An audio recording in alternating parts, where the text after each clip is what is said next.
Hi, new part of right and wrong. നിങ്ങൾ ഈ ഒരു വീഡിയോ ഒന്ന് കണ്ടോക്കിക്ക്. Last one okay. നേരത്തെ നീ വക്കീർ ഇത്രയും വെയിറ്റോ? അതിനെന്തിപ്പം വാ, ഞാൻ സപ്പോർട്ട് ചെയ്യാം. വക്കീർ ഇങ്ങോട്ട്. നിങ്ങൾ ഈ ഒരു രീതിയിലാണ് ഡെയിലി വർക്കൗട്ട് ചെയ്യുന്നതെങ്കിൽ നിങ്ങൾക്കൊരു സ്ട്രെങ്ത് കിട്ടത്തില്ല. കാരണം നമ്മളെന്ന് സപ്പോർട്ടോടുകൂടിയല്ല വർക്കൗട്ട് ചെയ്യേണ്ടത്. നമ്മുടെ സ്ട്രെങ്ത് കൂട്ടണമെങ്കിൽ നമ്മൾ തനിയെ വർക്കൗട്ട് ചെയ്യാനും പഠിക്കണം. അപ്പോൾ നമ്മൾ എപ്പോഴും ട്രെയിനറിനോട് ചോദിച്ച് മനസ്സിലാക്കി തന്നെയാണ് ചെയ്യേണ്ടത്. അത് ഞാനില്ല എന്ന് പറയുന്നില്ല. പക്ഷേ നമ്മളെ എപ്പോഴും എന്തെങ്കിലും ഒരു വെയിറ്റ് എടുക്കുമ്പോഴത്തേക്ക് അതിന് സപ്പോർട്ട് ചെയ്യാൻ വേണ്ടിയിട്ട് ആരെങ്കിലും വിളിക്കാൻ വേണ്ടി നിൽക്കരുത്.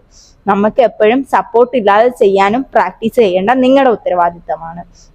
നിങ്ങൾ എപ്പോഴും നിങ്ങളുടെ ബോഡിയുടെ സ്ട്രെങ്ത് കൂട്ടാനായിരിക്കണം വർക്കൗട്ട് ചെയ്യേണ്ടത്. ഒരിക്കലും സപ്പോർട്ട് കൂട്ടാൻ വേണ്ടിയിട്ടായിരിക്കരുത് വർക്കൗട്ട് ചെയ്യേണ്ടത്. ഞാനിപ്പോൾ പറഞ്ഞത് സപ്പോർട്ടറിന്റെ കാര്യമാണ്. ഇനി ഞാൻ പറയാൻ പോകുന്നത് സ്പോട്ടറിന്റെ കാര്യം. സ്പോട്ടറിനെ നിങ്ങൾ ഉറപ്പായിട്ട് നിർത്തണം. അതെന്തിനാന്ന് വെച്ചാൽ നിങ്ങൾക്കൊരു വർക്കൗട്ട് ചെയ്യുമ്പോഴത്തേക്കും ഇഞ്ചുറി ഉണ്ടാകാതിരിക്കാൻ വേണ്ടിയിട്ട് മാത്രമാണ്. എന്നിട്ട് നിങ്ങൾ എന്താ ചെയ്യേണ്ടത്?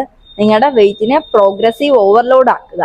അതായത് പതിയെ പതിയെ നിങ്ങളുടെ എടുക്കുന്ന വെയിറ്റ് കൂട്ടി എടുക്കുക. അത് നിങ്ങളുടെ ഇഞ്ചുറിയിലേക്ക് എത്താതിരിക്കാൻ വേണ്ടിയിട്ട് മാത്രമായിരിക്കണം സ്പോട്ടറിന്റെ ഉദ്ദേശവും. അപ്പൊ റൈറ്റ് ആൻഡ് റോങ് എന്താന്ന് മനസ്സിലായില്ലേ? അപ്പൊ ഇതിലെ റൈറ്റ് എന്ന് പറഞ്ഞാൽ നിങ്ങളുടെ ബോഡിക്ക് സ്ട്രെങ്ത് കൂട്ടാൻ വേണ്ടിയിട്ട് ഒരിക്കലും ഒരു സപ്പോർട്ടറിനെ ഡിപ്പെൻഡ് ചെയ്യരുത്.